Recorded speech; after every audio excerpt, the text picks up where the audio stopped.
Welcome to this edition of The Patrick Coffin Show. Today we're going to talk about something that is enormously popular in the Catholic Church and has earned some attention outside the Church, and that is all of the events that happened on a hillside in then Yugoslavia, starting from Wednesday, June 24th, 1981, when some young people said that they saw the Blessed Virgin Mary.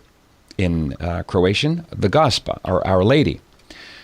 From that first week, back in 1981, we have seen 40,000 or so separate alleged apparitions from what the teens, now adults, have said is the Blessed Virgin Mary, giving messages to humanity and secrets and all manner of content. Today we're going to talk about the truth about Medjugorje.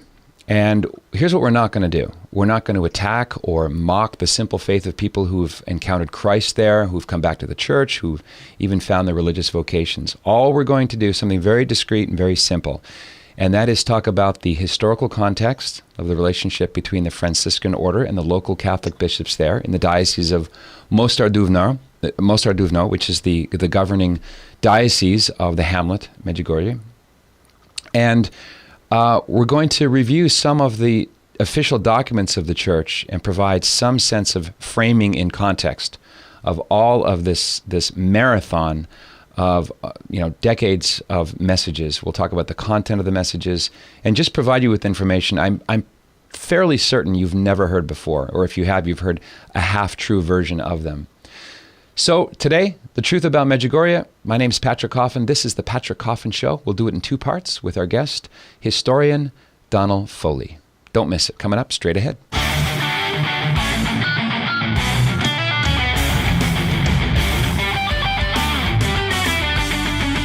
Yes, indeed, we are back launching on Medjugorje with Donal Foley, historian and religion writer, as well as the author of The Secret of Gaston Tor, a children's book series. He's also the secretary for the World Apostolate of Fatima in England and Wales, and the author of Medjugorje Revisited, 30 Years of Visions or Religious Fraud. Now, full disclosure,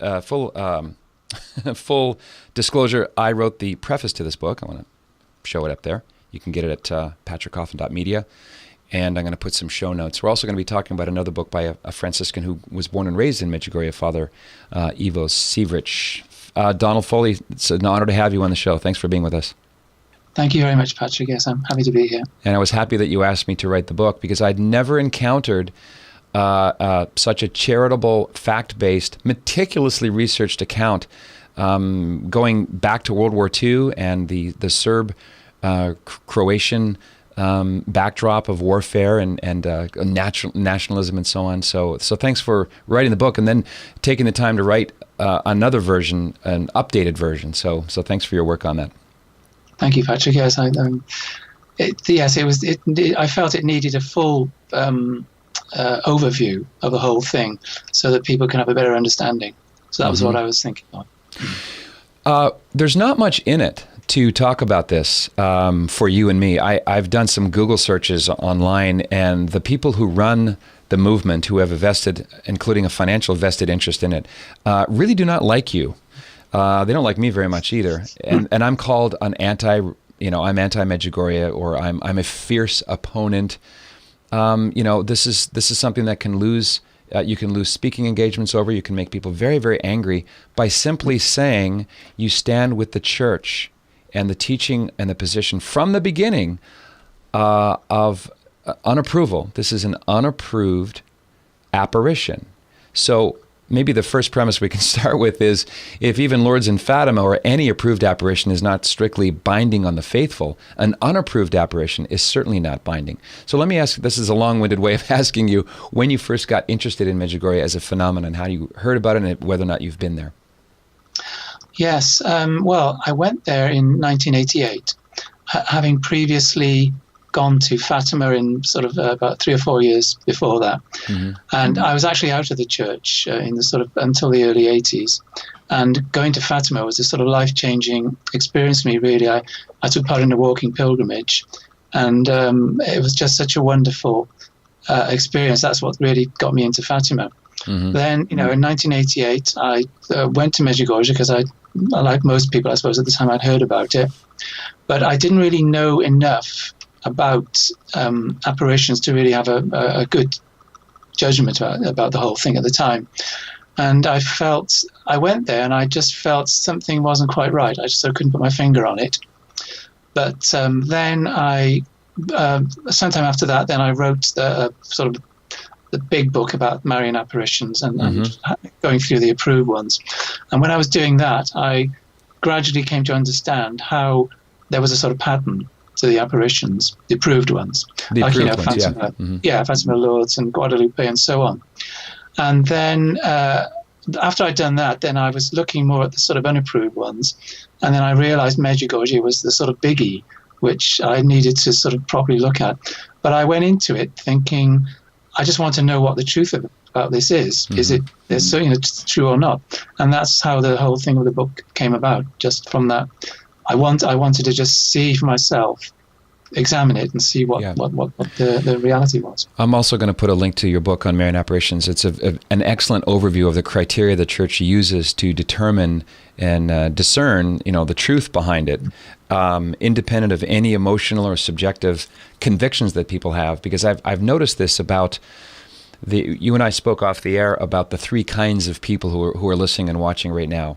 I don't know what the proportions are, but on the one hand, there's a small percentage of deeply devoted, we have to say fanatically attached to this phenomenon, and nothing you say or I say is going to change anything. Will not put a dent in their resolve and their enthusiasm. So I'm not doing this show for them. Their minds are already made up. I don't want to disturb them with the facts. On the other hand, there are people who are sarcastic, and they also are ignorant of the truth of it, and they have a set of misunderstandings as well. So hopefully we can serve their needs and be of value as far as just uncovering some of the historical facts and the truth of the local ordinary judgment from the first bishop there, the late His Excellency Pavel Žanić, and the current bishop Ratko Perić. It's really the middle group, which I suspect is the largest proportion of people maybe on the fence, maybe have heard this and that, maybe some friends have gone there and either had a good experience or a skeptical one. That's really the reason why I'm doing this show at all, because the blowback is so nasty from the first group, from the zealots. It's very it's sad to see people who it's almost a substitute Catholicism, that they identify adherence to the Catholic faith with adherence to this unapproved apparition. I wanted to ask you about maybe some of the history. Well, before I get to the history, because I want to talk about the historical tension between the Franciscans and the local diocesan bishops. So let me start with approved apparitions. There are certain qualities that approved apparitions share. Now, I think from the book, I remember, Donal, you took the time to type out all of the content of Our Lady's messages from Our Lady of Guadalupe to Fatima. And if memory serves, all of them combined will fit on 11 pages. Am I remembering correctly? That sort of figure, yes. Yeah. And that goes to the quality of pithiness, right? Not a word wasted, very almost blunt spoken messages about something prophetic and almost immediately attached to miracles and changed lives and kind of a revivified local Catholic faith expression. Is that a fair summary? Yeah, I would say it is, Patrick, yes. I mean, the general thing with the approved apparitions is that you've got, normally it's quite a young person, either, in terms of age, years, and quite often children who are, below the age of puberty, such as Fatima children. Or it's a sort of childlike person like St. Catherine Labouré at Rudeback, or Juan Diego at Guadalupe, or the people at Knock, who are just simple country people. Yeah. We're not talking about sophisticates. And the other thing, generally, these apparitions are over a short period of time. They're not generally going on for years and years. We're talking, Fatima, you're talking about 6 main apparitions. Lourdes, it's less than 20. Knock and La Salette, it was just one apparition of a couple of hours each time. And yet that was enough for two fairly, fair-sized apparition sites to spring up. Yeah. There's still a lot of people go to Knock now. I was there recently. I've been to Knock. There were a lot of people there. And Knock it strikes me as almost the anti-Medjugorje, in the sense that there's no message. There's no verbal content whatsoever. Yeah. It's a depiction, really. It's almost like a snapshot of heaven. The altar, St. John, the Blessed Mother, a lamb. It's like a Revelation chapter 12, but without any speaking. Exactly. Yeah. Well, the lamb is sort of, like the sacrifice, the mass. St. Joseph was there. Yeah. It was, as you say, a totally silent apparition. But I forget the number now. It's something like 750,000 people a year go to Knock. So, and it's only a tiny little place. There's not much to do. And it's not near the airport either. Well, exactly. Yeah. So, but I mean, those are the characteristics anyway. The approved apparitions, going right back to Guadalupe, Rudeback, La Salette, Lourdes, Bano and Boreng, Fatima.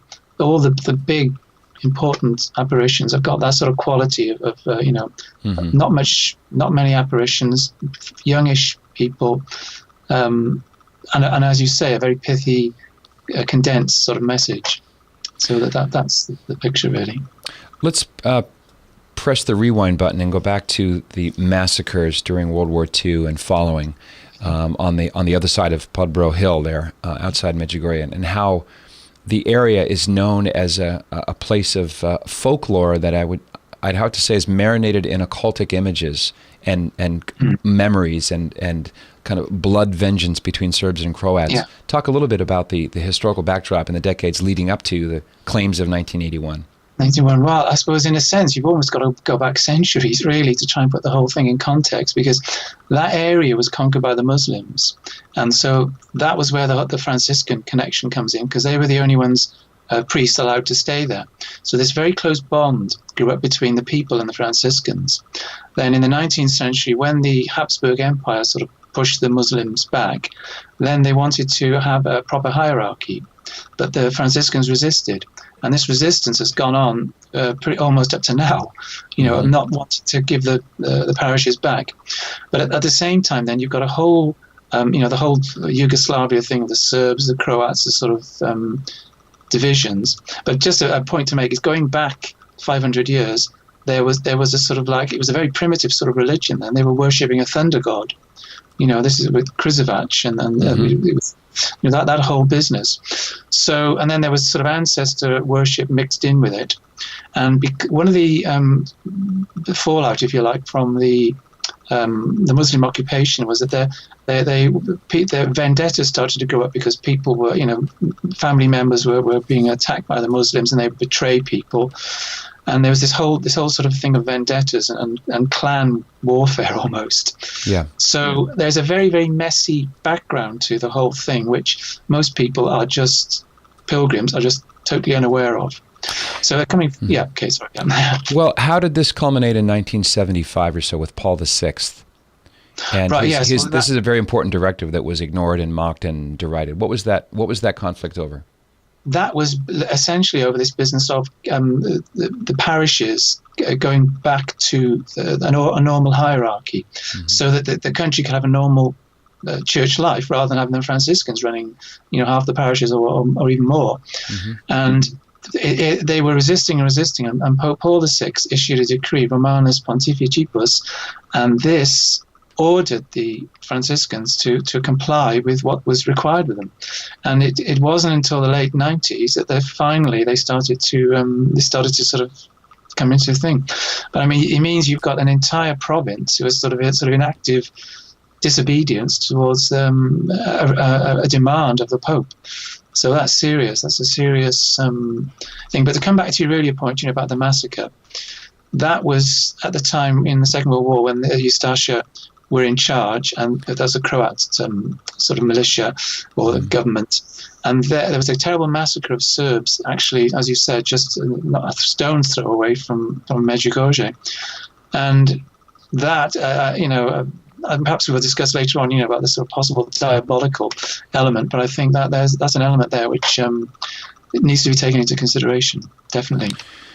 I went for 10 or 12 years never hearing a peep from a critical voice or even someone raising an eyebrow about this. I was living in Canada, and I actually went to a Marian conference in Hamilton, Ontario, where Ivan Dragisevich, one of the 6 seers, was there, and he had his little experience, and that's when I dropped it. Now, I know this is a subjective experience and it's worthless. My opinion has no value here whatsoever, but it was creepy to me. It bothered me that I had to pay $15 to watch this. Yeah. There's another note of discontinuity with approved apparitions. Yeah. And second, the message, when it was translated into English, was, with all due respect, insipid, kind of dull. There's no meat in it, just sort of a Catholic version of Hallmark. And that's when a kind of light bulb went off. Wait a second. And I began to read other voices, people who have also changed their mind, like Father Philip Povich, who was a Franciscan, who was a tour leader and a big advocate, until he began to see some things that did not fit at all. And Father Povich ended up concluding that Medjugorje is the devil's work for the pious. Which is a very interesting way to put it. It's pretty accurate, I think.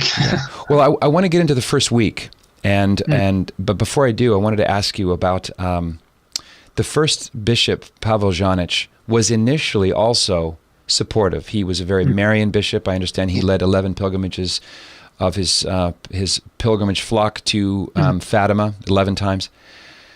But when he interviewed them and he heard the tapes that Father Zozo and Father Cuvallo taped these interviews, the first week, he too had no doubt in his mind that this is not the Blessed Virgin Mary appearing. This is either something diabolical or it's humanly fraudulent. What is the official teaching of the Church? What is the Latin designation, non constat de supernaturalitate? What does that mean? Is that a full condemnation? Is it hesitant approval? What does it mean? Well, it literally means the supernatural character is not established. Which means it's a sort of in-between judgment between constat de supernaturalitate, which means the supernatural character is established, and constat de non-supernaturalitate, which means the non-supernatural character is established. So it's a sort of in-between judgment, which is saying we're not sure, that there's nothing. We're not saying it's definitely not supernatural, but we're not really sure, and that's the sort of judgment that was given with the Zadar Declaration. But that was, just for people who don't know, Z-A, or Z in Canada and England, Z-A-D-A-R, the Zadar Declaration. When was that, and what did it determine? That was the first official broad-based psychological backdrop and so on, right? What did it conclude? Well, that was the Bishops' Conference of the country at the time. That was 1991. And that, up to that point, it had been first of all dealt with by Bishop Zanich and with a sort of his own little commission, and then another commission, and then, obviously, because the thing was spreading, it went up to the sort of next level, the whole bishops. And they talked about, the need for pastoral provision for the pilgrims, but they made that judgment, of the supernatural character cannot be established. But the point I make in the book is that if, say, it was something like Fatima, and they said after 6 apparitions, supposing there be, or some other apparitions, there was a judgment that says the supernatural character cannot be established, would you say, fine, it's in the early days, we don't know how it's going to develop, and so on. But this judgment was made, 10 years after the beginning of it, after thousands and thousands of alleged apparitions, and they're saying basically they couldn't establish that any of them were supernatural. So then are you saying, well, they want to wait another 10 years and then maybe some will start to become supernatural? Yeah, it's really a negative judgment in the context of what would happen to Medjugorje. It's effectively a negative judgment. Yeah, it's a no. My analogy is if I get down on one knee and I propose to a beautiful woman, and she says, "I'll get back to you," that's no. Only yes is yes, right? Yeah. And for his troubles, let me talk a little bit about the second bishop. After Bishop Janich passed away, he was replaced by another, in a way, more committed to skepticism about Medjugorje. Yeah. Placed there by John Paul II, who's often sold as a private, huge supporter of Medjugorje, which he may have been. He'd made no public statements about it at all. John Paul II went to Bosnia-Herzegovina twice in his papacy, and went 20 minutes away to an approved Marian shrine, never went to Medjugorje, never said anything publicly. And so he puts in Bishop Peric, who's still there. He's still the official ordinary. And he had a nasty run-in with people who physically kidnapped him and took off his pectoral cross, and I understand an armed contingent from the UN had to rescue him. Remember that true. anecdote? That's a true story. And even Father Laurentin, who's very pro-Medjugorje, had to acknowledge that actually happened. I mean, they literally ripped off the pectoral cross, held him, beat him up, kept him, as a prisoner, and it took the UN troops to release him. But actually striking a bishop, as far as I understand, that is an excommunicate. You can be excommunicated just for that. So it's a very serious incident, that throws a whole light on the whole background of the thing again, which most pilgrims have got no idea of what's going on. There's a sort of fanaticism there, which and obviously there was a war there, so the people's passions are sort of running high, and it's not good. In Fatima, Our Lady talked about world peace and the need for prayer and reparation, the tradition of First Saturdays and making reparations to all the crimes against God and God's being offended, and it's all kind of wrapped prophetically with historical events that did come to pass, chiefly the dawn of the Second World War. I've heard it said that Medjugorje is similarly miraculous because it stopped the war, or bombs were dropped everywhere, but nowhere near St. James Church and so on. Didn't the war intensify after 1981? There seems to be no connection between the appearance of what they're calling the Queen of Peace and actual peace there. Exactly, yes. I mean, you can't. Just to mention Fatima first quickly. Fatima, Portugal at the time was, they'd had coups. It was a revolution. The king had been executed or assassinated, and the country was at the time of Fatima was in an absolutely awful state. With churches being persecuted, and then 25 years after Fatima, in 1942, the Cardinal of Lisbon, at the sort of celebration, said if somebody had fallen asleep in 1917 and woke up today, they would not believe the transformation of the country. The country went from being a total mess to being a peaceful religious country, and he said you could hardly find any non-believers. So there'd been a complete transformation. Now you contrast that with Medjugorje, where 10 years after the alleged visions, the worst fighting since World War II broke out in Europe. You had all the ethnic cleansing, the murders, the rapes, the torture, a complete disaster zone. And this is supposed to be the Queen of Peace. So it's it's there. It's a fact. Historical contrast is so vivid that it can't be denied.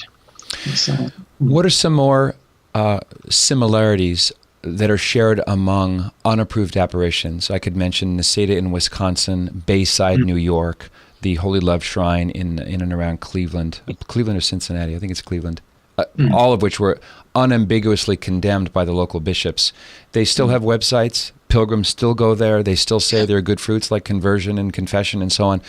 I mean, Bayside with Mrs. Veronica Lucan is, in all charity, totally loopy. There's just no way a sound-minded person could say this is coming from the Mother of God.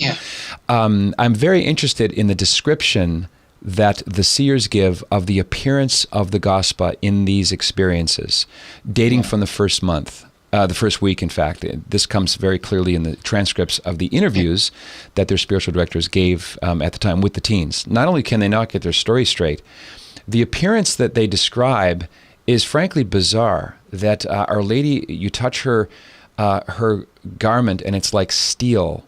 I think Yakov Kolo, the youngest, touched her garment or her veil, and it began to be dark and charcoaly, and that sort of spread, and that was kind of disturbing. And the gospel explained that was his sinfulness affecting her Immaculate Conception. Well, this is This is not Doesn't make believable. sense. It doesn't. You can't. Doesn't cohere with the dignity and the majesty of all the other approved apparitions. What are some of the other examples, like her manner of appearing and so on, and going up in the sky and lights everywhere? Yeah, it's the way the sort of gospel appeared to them, it was this idea of as if it was the visionaries on the tapes are talking about a mistiness. She's coming out of the mist. It's a sort of gradual thing.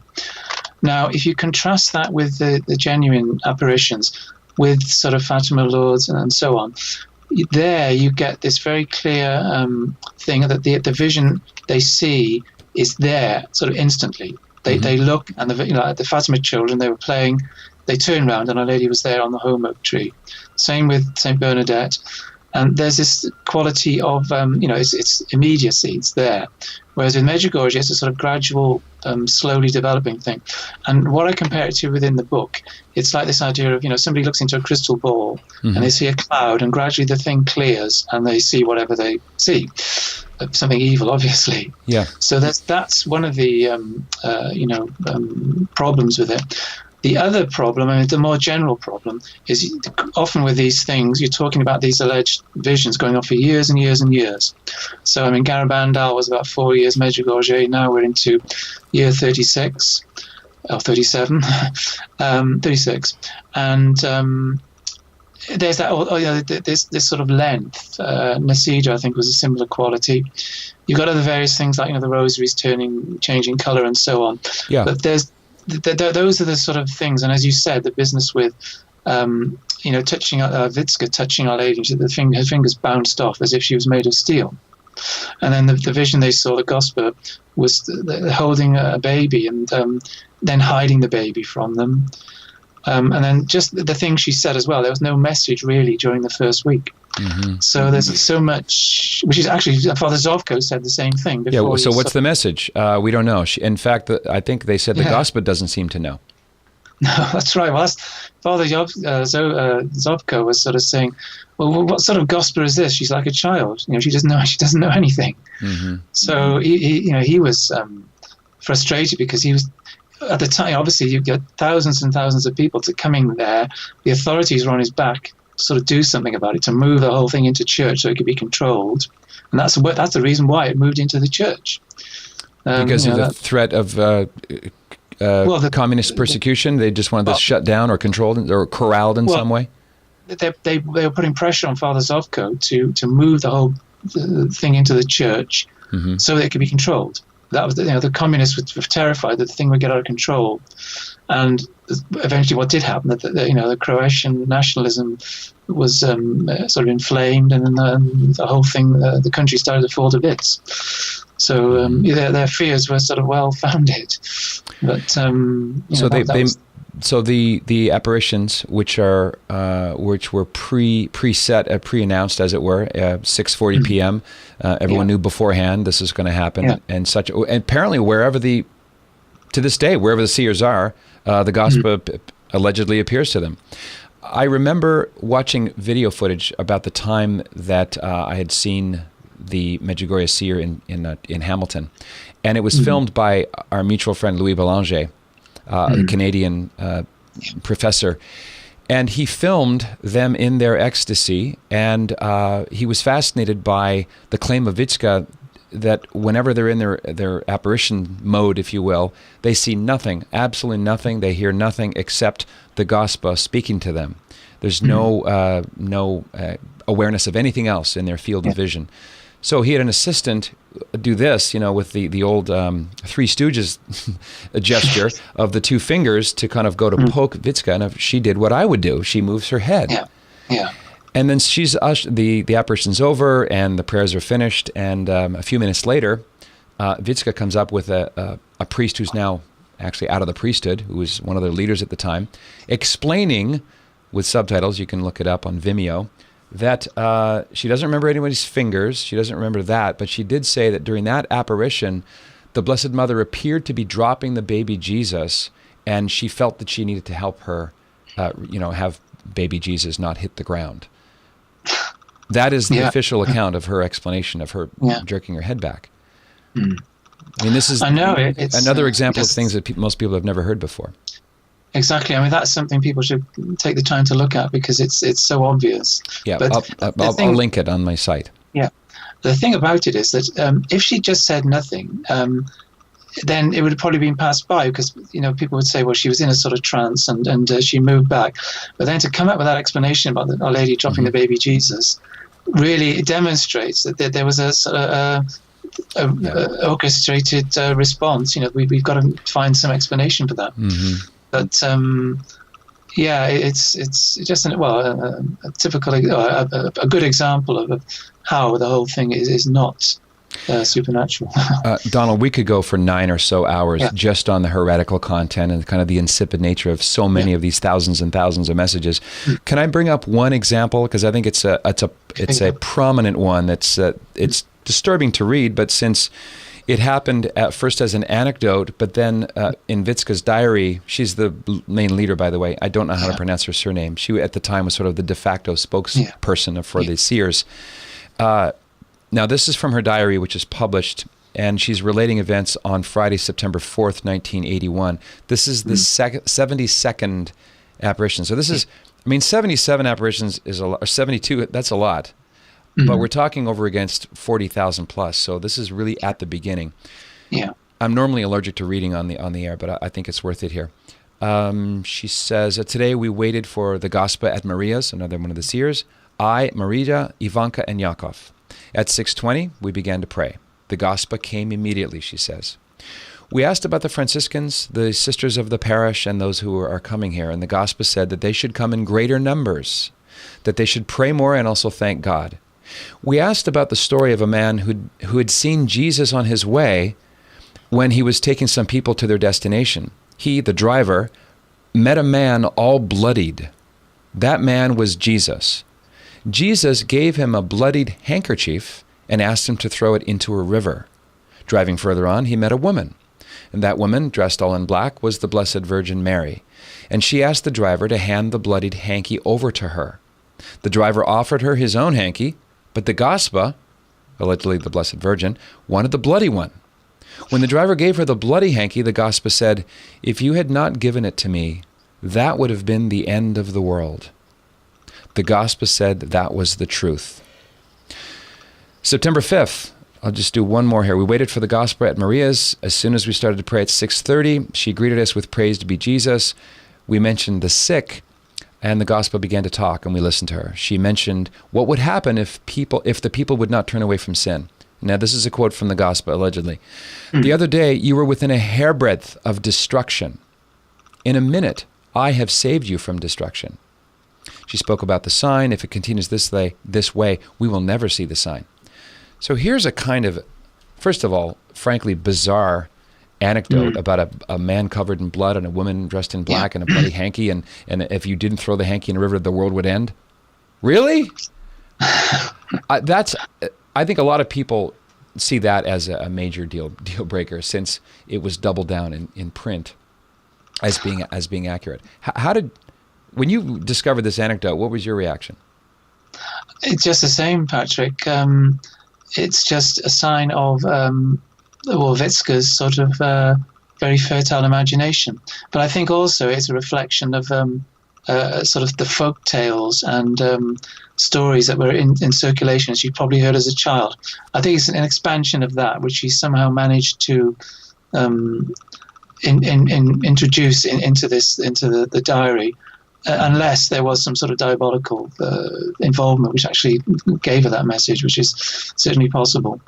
But that's the other thing about the whole background. With it's very much, you've got this sort of like a mixture of Catholicism and these sort of primitive ideas. They're in Medjugorje. They had this idea of there was a sort of middle ground. And the idea that the devil was sort of on one side and Our Lady was on the other side, and it was sometimes as if the Gospel wasn't powerful enough. They've got a sort of it's not a fully Catholic mentality, really. So those are the sort of stories. Let me just toss out one more, and that is the time, I believe, in the late 80s. I could be off on I'm terrible at remembering when ago something happened, but the Gospel vision first appeared as a demon, as a sort of a demonic, very disturbing image, and then the quote real gospel appeared and said, essentially, sorry about that. Yeah. Do you remember that? That's still one of the visionaries. I think it was quite early on. I mean, the problem about that is that this in the genuine apparitions, you don't get the devil or anybody else sort of sharing the stage, as it were, with Our Lady. It's just Our Lady, and then it's when after the event, then you might get false apparitions or whatever. That happened at Lourdes. That there were false apparitions, strange lights seen at Knock afterwards. So this idea of mixing in Our Lady and the devil in the one thing strongly suggests that the whole thing was diabolical, because as Saint Paul said, the devil can appear as an angel of light. So correct, right? He can do things like that. He's not. He's extremely powerful. We underestimate him very at our cost. Well, supporters will say, look, there was an apparition that Sister Lucia had that was not approved. Melanie at La Salette had some that were not approved. And this is just one more example of, some are hits and some are misses. How do you respond to that? Well, with Melanie, what she did, they had one apparition, which lasted a couple of hours, or probably less than a couple of hours. What she did then later on, she went a bit off the rails, and she became a sister, and then elaborated. See, they were given secrets, that's definitely true, at La Salette. And then she elaborated on her secret in a way that was not justified. And she's embroidered the whole thing. Yeah. Whereas it's probable that a book was written about 10, 15 years ago by somebody who it looks as though they found the La Salette secrets in the Vatican archives, and they're very short. They're not. It's not a big thing as Melanie put out. Sure. So that was an after the event. Now I'm not sure about the first thing. I'm not sure what you mean about Sister Lucia. But were there post 1917 apparitions that she had that were not accounted among the ones through the summer and the fall of 1917? Well, they were, yes, they were more sort of private. Right, so only binding on her, not part of the official declaration of Fatima per se. Yeah, well, they're in the memoirs, the sort of things that she experienced. I mean, yeah, it's a very good point, actually. I mean, it touches on things like the 5 First Saturdays, but I mean, basically they're elaborations of what was in the original message. So they're not, things she just came up with. Because in July 1917, Our Lady said, I will come back to speak about, the 5 First, the communion reparation, which is the 5 First Saturdays, and the consecration of Russia. So they were things so they were already present in the message. Yeah. It wasn't a question of, it's new. Who's just coming up with new stuff. So, I think that's, yeah. I'll give you another kind of idea virus that spreads around. Okay. It's probably all over the world now, and that is the narrative that says the local bishops were acting in bad faith, or in the case of Bishop Janich, he was a coward and he was sort of a communist dupe who was kind of pushed around and sort of a spineless fellow. Yeah. And that eventually the negative assessments of the local bishops meant that the Vatican, quote, stripped them, I've read this many times, stripped them of their authority, and it was taken from their hands because they were obviously tainted and biased. You've heard this? Oh, yes. Yeah. And so what's the truth? What's the answer? Well, I think the sort of essential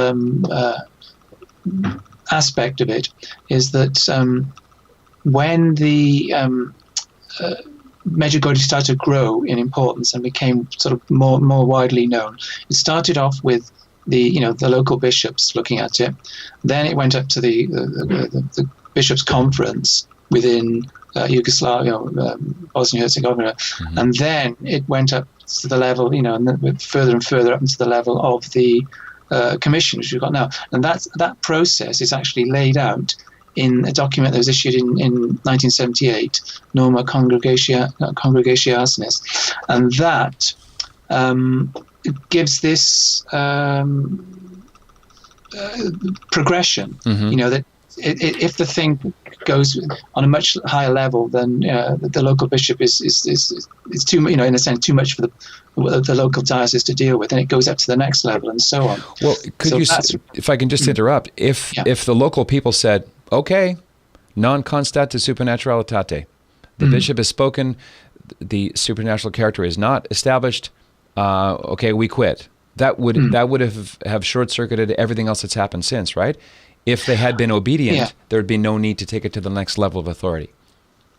Well, I suppose you've also got to sort of factor in the pastoral aspect of it. That a lot of people going there, and the numbers are growing all the time. And of course, you had the reports of conversions and so on. So. And then in the early days, they had the prayer and the fasting, which incidentally don't come from the messages of the gospel, but actually they were there in the culture already. So it was in these early days that there was discernment was needed, because it could possibly be ingenuine. So you've got to give the thing time to play out, and you can't just go in too quickly and just say no. Because obviously it's a serious matter. But I mean, with the bishops, they've been, the local bishops, they've been involved with this sort of process all the way through. So it's not true that only the thing was taken away from them. It's part of the church process. So people who say that don't understand what's been going on, basically. But I know it has been very widespread, that sort of story. What about the good fruits of Medjugorje? Maybe we can end with this, and we'll set up part 2, which will be a Q&A, because there's so many people are interested in this topic. Okay. I myself, just speaking for me, I praise God that people have come to faith, that they return to the church, that they go to the sacraments. I know at least of one priest who credits his vocation to his experience there in confession, and there are undeniable, salient, legitimate good fruits for which we should be grateful. What say you? I agree. As you say, you can't deny that there have been conversions and good fruits in that sense. I mean, you obviously got to balance that against all the bad fruits, but there have been good fruits. Now, I would say that those good fruits, essentially, we're talking about confessions and the use of the sacraments and people coming back to the church. Well, that is totally independent of what the visionaries have said or done. That's really, as I was saying, you've got this sort of culture in a sort of, I say primitive in inverted commas, culture in Bosnia-Herzegovina. And it's really the sort of culture that say that was in Ireland, 60 or 70 years ago. It's just a very Catholic culture. So when people from the West who have lapsed or whatever go there, and they see the lines, people going to confession, the enthusiasm, and the masses and the whole everything that's on offer there. That is a sort of pushes people towards confession, and that's the biggest factor, I think, the confession. I mean, you could go to confession at the North Pole, and it's still the sacrament of confession. It makes me wonder: is Santa a Catholic? And would he be available to? No. That's true, yeah. So the validity of the sacraments, that's the power. That is the power of all conversions, especially the Eucharist, of course, the source and summit of our faith. Donal, let's press pause, and I want to revisit this in a second edition with your patience and your willingness to spend time with us. On the second half of this Medjugorje coverage on the Patrick Coffin Show, we're going to cover 3 things. Number 1, are the seers lying? Presuming now that the church is correct, that there's nothing supernatural at play here, are they lying? Is it human fraud, or is it demonic in nature? Secondly, what is the finding, or what is known at all about the Ruini Commission led by Cardinal Camillo Ruini of Rome, which currently has submitted their findings, summarizing decades of this phenomena, now currently on the desk of the Holy Father, Pope Francis. By the way, a quick note, we are not getting ahead of the church. We are not short-circuiting or setting ourselves up as any kind of authority. We're simply reviewing the historical facts of the matter in a way that uncovers things you probably haven't heard before. Whatever the church says, I myself, and I'm sure most of you listening, will certainly abide. What supporters of Medjugorje have to realize is that no Catholic is bound by private revelation, even approved ones, but all Catholics must abide by a condemnation. And thirdly, your questions, which were solicited through Facebook. We got some great questions. We're going to go through some of the more positive-oriented and some of the negative-oriented. And just for the record, I did not censor any positive comments about Medjugorje. I didn't touch or edit them in any way. So up next, in the second edition of this two-part series on Medjugorje with author Donal Foley, author of Medjugorje Revisited. You can find out show notes, also in the Vatican documents and the pronouncements of the local bishops at patrickcoffin.media. Thanks, Donal. We'll see you real soon. Okay, thank you, Patrick. Okay, this is the Patrick Coffin Show. Be a saint. What else is there?